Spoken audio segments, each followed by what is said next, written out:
महारथी कर्ण महाभारत युद्ध के ऐसे योद्धा थे जिन्हें अपने जीवन काल में बार बार अपमानित होना पड़ा। जन्म लेते ही उन्हें जन्म देने वाली माता ने त्याग दिया।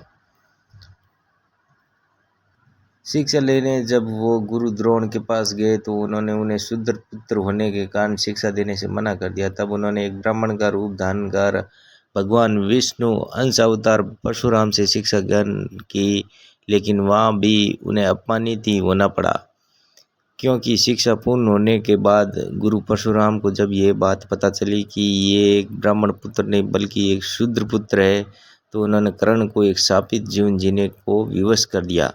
लेकिन कर्ण ने कभी हार नहीं मानी और अपने बाहुबल से भारतीय पौराणिक इतिहास में वो ख्याति हासिल की जिसके वो हकदार थे। आज के इस एपिसोड में हम आपको कर्ण के पराक्रम से अवगत कराएंगे और जानेंगे कि उनके पास वो कौन कौन से अस्त्र शस्त्र या दिव्य अस्त्र थे जिन्होंने उन्हें महारथी बनाया।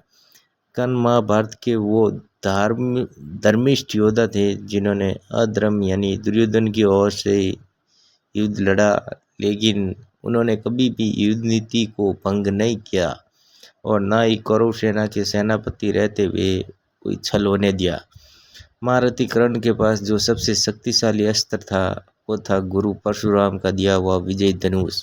हिंदू धर्मशास्त्रों के अनुसार पौराणिक काल में दिव्य अस्त्रों के संदर्भ में संधान के लिए एक दिव्य धनुष की आवश्यकता होती थी, क्योंकि साधारण धनुष से दिव्य अस्त्रों का संधान नहीं किया जा सकता था।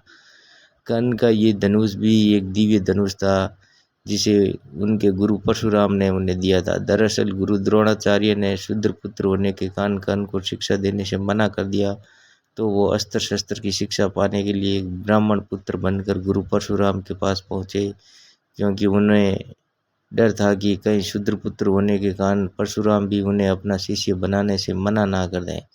ब्राह्मण के वेश में ही कर्ण ने परशुराम से अस्त्र शस्त्र का ज्ञान तो प्राप्त कर लिया, लेकिन एक दिन जब कर्ण की शिक्षा पूर्ण हो चुकी थी तभी उनके गुरु को पता चला कि कर्ण किसी ब्राह्मण का पुत्र नहीं बल्कि एक शूद्र पुत्र है।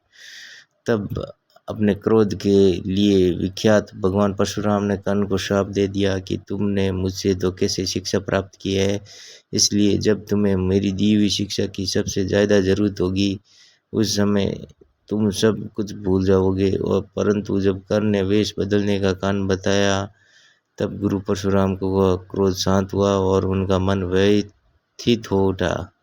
तब परशुराम ने कर्ण से कहा, ये बस मैं मेरे दिए वह श्राप तो वापस नहीं ले सकता, लेकिन मैं तुम्हें एक धनुष रूपी कवच देता हूँ। जब तक ये धनुष तुम्हारे हाथों में रहेगा तब तक तीनों लोगों का कोई भी योद्धा तुमसे जीत नहीं पाएगा। गुरु परशुराम के इसी धनुष का नाम विजय धनुष था। कर्ण ने अपने इस धनुष का इस्तेमाल दिव्य अस्त्र चलाने के लिए किया। फिर अर्जुन के साथ युद्ध करते समय कर्ण ने इसका इस्तेमाल किया।